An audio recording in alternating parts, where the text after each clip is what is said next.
Hello and welcome to the Owatonna Today Show. It is Friday, September 6th, a beautiful day in store as well as a beautiful weekend.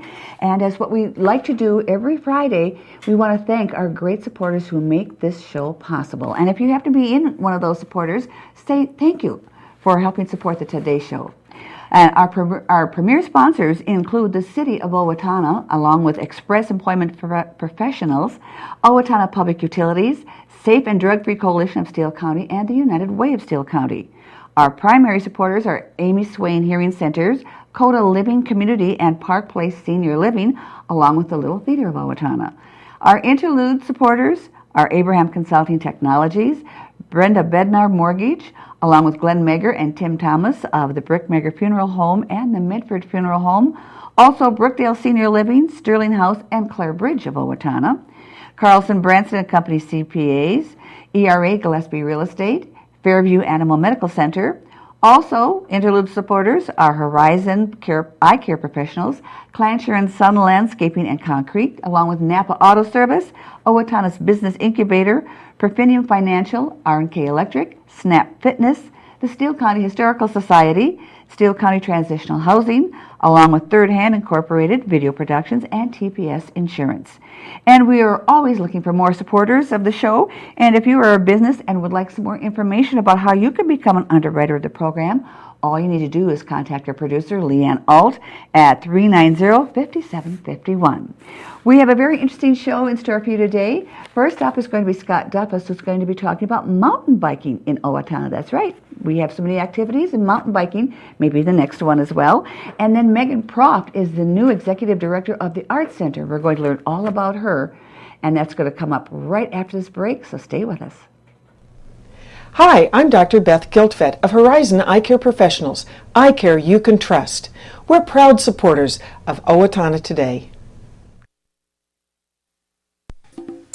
I needed more than just another dead-end job.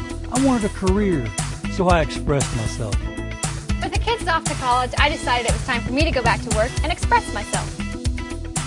Express got me in touch with some really great companies. Now I'm on my way to a great career.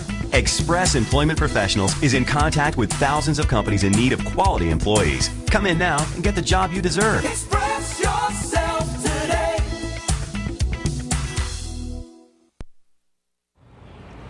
Did you know that it is illegal in the city of Owatonna to host or allow a gathering where minors will be consuming alcoholic beverages on your property or in your residence? Did you know that it is illegal to provide minors with alcohol unless they are your own kids in your own home? Underage drinking leads to increased risk of future chemical dependency, engaging in more serious criminal activity, and becoming a victim of a crime. Please help keep our kids and our community safe by not encouraging, hosting, or allowing underage drinking. This is a message from the Owatonna Police Department and the Safe and Drug-Free Coalition of Steele County.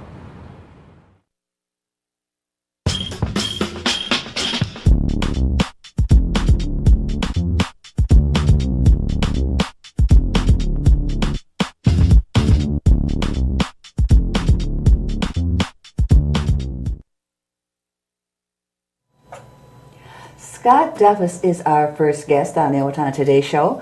And Scott, welcome. Hello, I'm Sean McDonald. Thank you for having me today. Thank you for coming along. First of all, tell our viewers, what's the difference between mountain biking and regular biking? Well, when I started biking, there was only one bike, and a biker would have one bike. Mm-hmm. I currently have 5 different kinds of bikes for different kinds of riding. So like so many sports, things have kind of gotten into different places. Mountain biking is a kind of biking that happens on an off-road situation. And so you ride on a trail, and those trails vary in terms of how wide they are and kind of what makes them up and makes them as a single track, which is what we call this kind of trail, as opposed to just any other trail. And the bikes themselves are different, aren't they? They're very different, and they often have suspensions, they have wider tires, might or might not have a range of gears, but they're probably the place that lines them up the most is they're really and truly meant to be ridden on a natural surface rather than on pavement. Okay. Now, are they smaller bikes, or is that for the racing? No, they're pretty much the same size as a road bike. They'll often have handlebars that are upright as opposed to the sort of curved handlebars that a road bike will have, but they often will have that, not always. So how did you become interested in mountain biking? Well, I have been interested in a lot of silent sports over the years. I'm a biker and a kayaker and a cross-country skier, and biking just kind of became one of them. In fact, it was one of the first ones. It's a good way to help keep you in shape for cross-country skiing and vice versa, isn't it? Yeah, with me it's hard to tell which one of those I'm trying to use as the sport to support the other, because I kind of change over years. Okay, so in order to mountain bike, you need special trails. Well, you don't need special trails, but special trails would be helpful. Okay. And being someone who's been in Owatonna for a long time and used the trails in Kaplan Woods, which is where we're planning to put this new set of trails in, I've often thought, it might be nice to have an alternative place to ride. And there's a couple reasons for that from my standpoint. One is that it's legal for people to ride their bicycles in on the trails in Kaplan Woods currently. But that can be a problem, because if someone is a fit, fast rider, they can be riding by people who are hiking maybe a little faster than might be safe, certainly faster than the folks who are walking might like. Right, yes, that could be hazardous, yeah. So, as this is something you like to do, were you doing it for yourself, or were you aware of other mountain bike fans, so you would have a group of people to do this? Well, within Owatonna, we actually have a very active group of bicyclists. Are you a club, or just get together? We're kind of an informal club. We're called the Owatonna Bicycle Club. Okay. And most of them are road bike riders. We get together on Tuesday and Thursdays and Saturday mornings for road rides. As time has went by, as I said before, the sport of bicycling has, it's sort of like you can't just have one. You have a road bike, then you got to get a gravel bike, and then you got to have a mountain bike. There are more and more of us who are getting mountain bikes. And at this point, if you want to really go and ride on a single track, you have to go up to Lebanon Hills up in the metropolitan area. And there really isn't any kind of dedicated mountain bike trail in our area. So, if has it been approved to be in Kaplan Woods? It has been approved. By whom approves it? We took this proposal. I brought it to a couple people, and said, should we go forward with this? And they said, sure. And so we contacted the park department, and they thought, oh, great idea. Let's bring it to our board. And they brought it to the board and brought it to a council study session, and then we brought it to the council, and they approved the concept. It was actually one of the we asked them to approve a project where it didn't cost any money and was going to have hopefully limited impact on the resource, which is the park. That's my next question. But if you're building something, how can it not cost any money? Well, the truth is that mountain bikers actually like a rough surface trail. Okay. So really about all that has to happen to make a single track is that you have to take the brush out about 6 feet wide, and then you do that by how, mowing or weed whacking, or how do you take the brush out? Probably with a pruning shears in most cases. Okay, so that can be a lot of work to go. I mean, you want miles, right? Several miles. Eventually, we'd like to have 6 or 7 miles. At the beginning, we're aiming for about 3/4 or a mile as kind of a trial piece to see just how much work it's going to be from our standpoint as a club, and also to see and address some of the issues that the city council had with trail intersections and some of that sort of thing. So, are you going to do that your group itself, or do you have somebody come in who's done this before? Or how are you going to get that accomplished? It'll be our own group. Your own group. And what about any environmental impacts that people might have questions about that? Well, mountain biking has been around for a while. There is an International Mountain Biking Association, and their main goal is to make mountain bike trails that are sustainable. In other words, a mountain bike trail that isn't going to come into a place and cause erosion. Okay, so they're interested in that. They have a local expression in the Minnesota Off-Road Cyclists. So what we have agreed to do with the city is to involve them in the trail design process. And so they will come in and help us route a trail that's going to have the least possible impact on the environmental circumstances. These are not high impact trails. I mean, most of the studies I've seen say that if you just abandon a mountain bike trail, in 5 to 15 years, you won't be able to tell where it was. Depends on how it was used, I imagine. Probably more on just what kind of circumstance it is. Okay. Because it doesn't make much of an impact. So what kind of terrain do you need for something to make it interesting mountain biking? You like it hills and drop-offs or just flat, or what is it you're looking for? What we're looking for, and we've got it out there, is some rolling terrain. And in this case, there are many different kinds and styles of mountain biking trails. In this case, what we're probably looking for is what we would call a flowing trail, which is one that sort of meanders through the woods, goes around trees. Unlike a lot of circumstances where, if a tree falls over the current trails at Kaplan Woods, they have to go in there with a chainsaw and haul everything out. What'll typically happen in a mountain bike trail is you'll stack some logs up against it and ride over the top of the log that went over.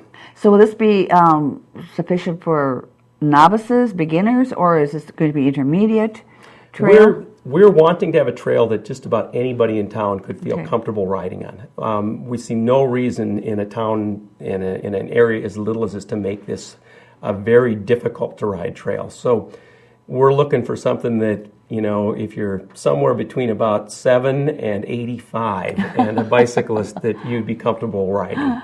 Okay, so now you said you had to have some kind of signage to prevent, you don't want people, getting off their path and walking onto a bike path. So there's going to be some cost involved in that, isn't there?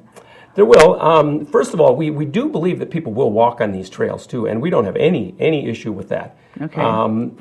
But we do need to be able to say bike trail, so people know to be looking for bikes. I would think so. But in terms of financing, there will be some costs, and so our goal is to set up a small nonprofit, a Minnesota nonprofit, that sort of focuses on raising some funds. And we're not talking about a lot because we're talking about a limited amount of signage. So it's not going to cost the taxpayer anything then? No. Okay, because that's going to be one of the first things people are going to say, oh, something else in the city, what are we going to pay for it? So that's always going to be good news too. Yeah, I mean, the idea here is to do this in such a way that it was not. I mean, you can spend a lot of money on building mountain bike trails, but that's not the kind of trail that we envision having in Kaplan Woods for more than one reason. The other reason is we really do not want to do a lot of environmental impact. Good. Now, you said 5 to 6 miles. At what point in time do you hope to have that accomplished? That's a good question, because when you're doing a volunteer project, it's a little harder to set a date like that. Our goal would be to have, maybe by next spring, have the first segment, which would be the mile or two. And it's not arbitrary. What I have kind of decided, and this is within conversation with other folks, is that it would be really good to have about 5 to maybe 7 miles of trails, because then we'd be what I would call a destination. People might be willing to drive from Faribault or Austin or Albert Lee to come and use the trails. Much less than that, and it's not going to be worth the trip. Well, I hope you'll keep us informed when it gets all set to go, so people can take advantage of that and check it out and use it. Thank you. So thank you for joining us today, Scott Duffus. And is there any your phone number they can call, or someone if they have some information, or you aren't willing to give that out just yet? It's all contained? We're kind of on the front end of this because we really and truly didn't want to get the horse in front of the cart before we had the council decide it was an okay thing for us to proceed with. So hopefully we'll get some more information later when things get going. Thank you, Scott. We're going to take this really quick break, and then we'll be back with more, so stay with us. Hello, I'm Sean McNulty. And I'm Deb Gillard with Brookdale Senior Living, Sterling House, and Clarebridge of Owatonna. And we are a proud sponsor of the Owatonna Today Show. Everyone deserves opportunities to have a good life, a quality education that leads to a stable job, enough income to support a family through retirement, and good health. But the reality is, many children fall behind, many families are struggling, and many others are in poor health. United Way's goal is to find long-term solutions. Thanks to a grant from the Otto Bremer Foundation, we're hosting community conversations this year to address these issues. If you'd like to join us, please call our office. Hi, I'm Rick Smith, Golf Course Superintendent of the Brooktree Golf Course. Brooktree is an 18-hole championship golf course featuring well-manicured greens, tees, and fairways. We are open to the public. I challenge you to find a better maintained golf course for the money we charge here at Brooktree. Come on out and play Brooktree, a great golf course. Hi, this is Dr. Amy Swain, and I want everyone to hear better. At Amy Swain Hearing Centers, we offer many different brands of hearing instruments, because everyone has a different lifestyle. Let me, Dr. Amy Swain, help you find the best hearing device for your hearing needs at Amy Swain Hearing Centers of Owatonna, Austin, and Waseca. Call 1-800-804-3361 for an appointment today, or visit my website at www.amyswainhearingcenters.com, because you deserve to hear better. Hi, I'm Brenda with the Mortgage Office of Brenda Bednar, aligned with American Mortgage and Equity Consultants, where closings feel right from the beginning. I'm a proud supporter of the Owatonna Today Show. We are back now talking with the new Executive Director of the Owatonna Arts Center, Megan Proft.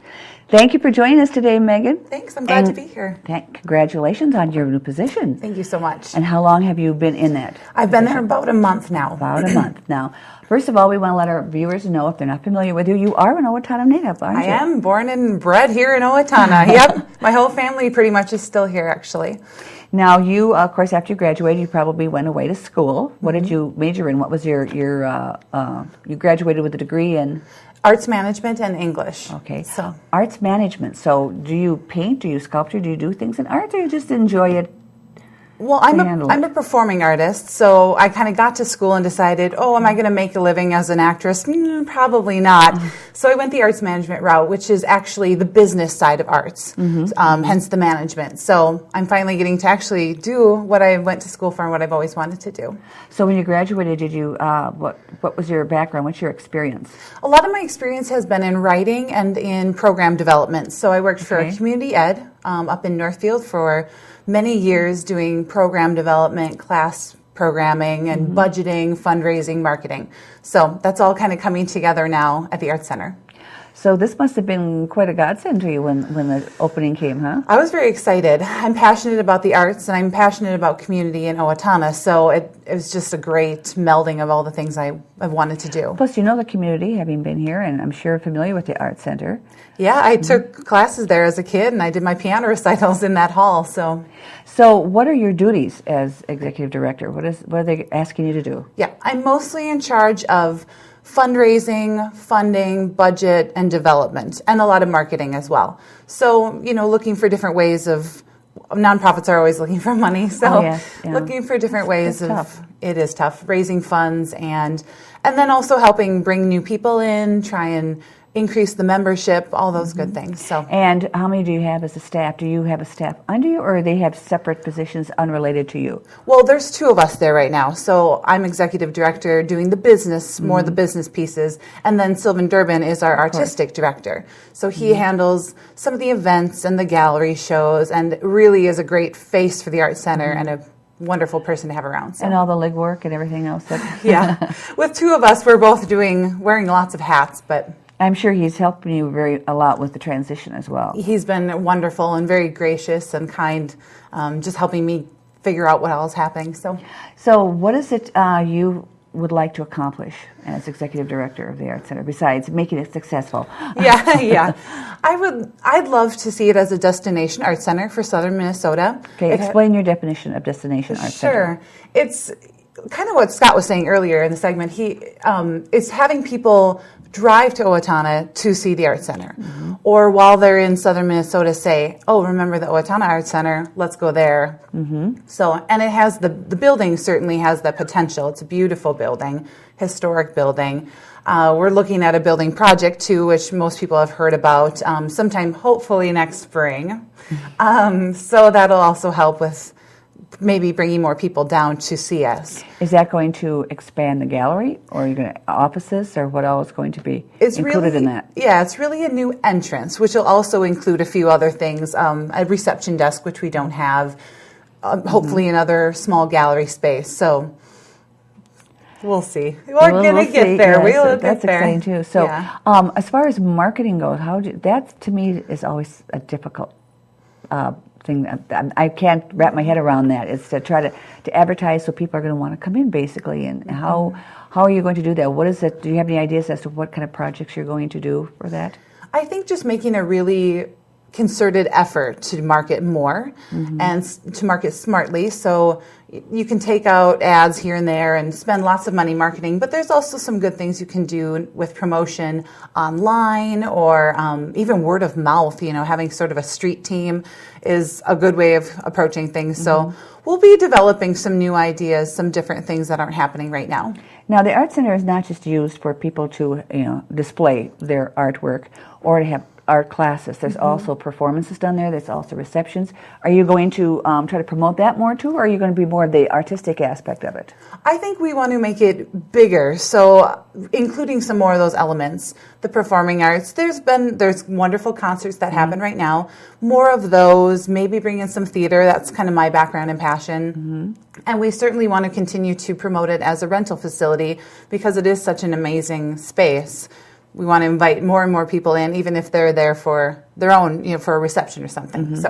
So when you said bring in some theater, now right across the street is Little Theater of Owatonna. Yeah. So how would you do that and not be in direct competition with it? Well, I would never compete with them. I think more of what I mean by that is maybe a collaboration, some kind of performance in that way, or theater classes. That's not really happening right now. Yeah, but it was done a few years ago. I think they used the Art Center with that too. Yeah, and there is a wonderful collaboration and connection already happening. So I think we can continue on that path. So do you have an agenda set up?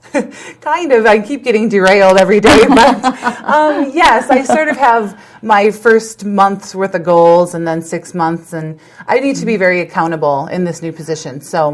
And that's got to be the thing, too, because eyes are going to be watching. Yeah, He's they brand will. new on you to see how. It's true. And my approach is I can do everything I can in the time I'm there. And it has my 100% commitment. So I will do that. Now, you said that you also did piano and things like that. Have you kept up with that so we would see any concerts from you in the performance? Oh, gosh.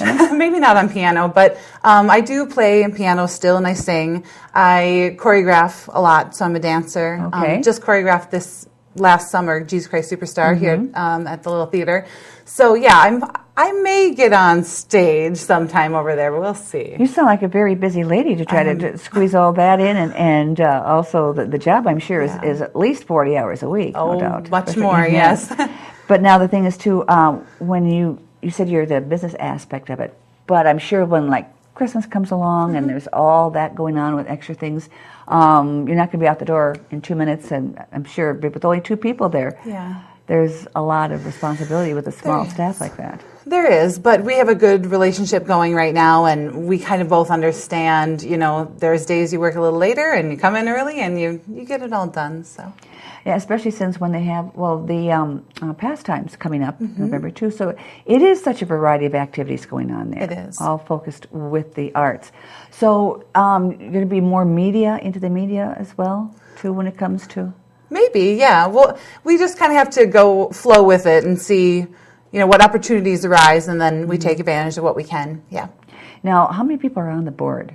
The board right now has 8. Has 8. Yep, we have our annual meeting coming up, and we'll be voting on new members. So we're looking to have a board of 9. Okay, now you're going to have a membership drive? Yes, we're going to start that coming up here now in September. Okay, because that is so important. It's huge. It's sustaining. It's the membership that helps keep it funded and all this and that. So do you know currently how many members there are? We're at about 450 right now. Okay. And we'd like to increase that. Oh, definitely, always. So what kind of things are have they done for fundraisers or membership drives, I mean? For the membership drive, it's been a little softer. We've done a lot of mailings, and we're doing that. We're also going to have an open house here toward the end of September on the 21st from 1 to 5, just inviting people to come in, maybe bring someone you think would be a good potential new member as well. Okay, so 450, if they all come in and bring a member, you can double it, couldn't you? I would love to double it.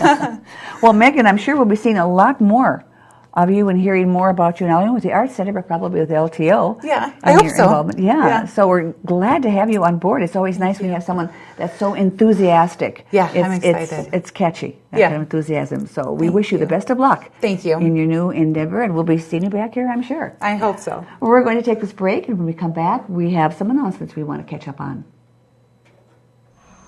Hi, I'm Mike. And I'm Jake with Napa Auto Parts. Napa has the know-how for all your automotive needs. Napa is a proud supporter of the Owatonna Today Show.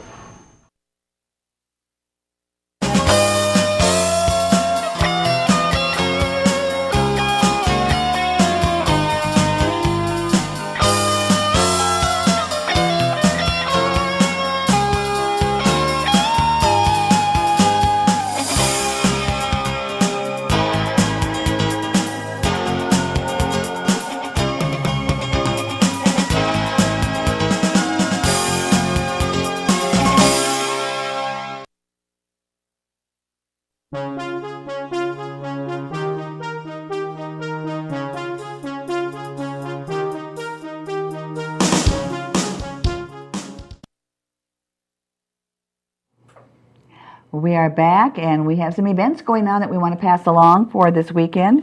The second annual Steele County Humane Society garage sale is going to be held today. It starts at 3 o'clock until 7, and then again tomorrow from 8 until 5. Of course, this is a fundraiser for the Humane Society. Garage sales is bound to be a good one, and this is going to be held at 253 16th Street Northeast. That address again, so if you want to write it down, is 253 16th Street Northeast.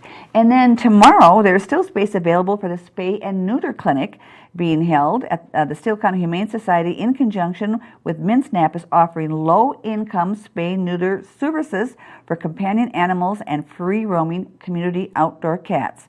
For more information, you can phone 612, that's a Twin Cities area code, 612-720 and 8236. So that is a good deal.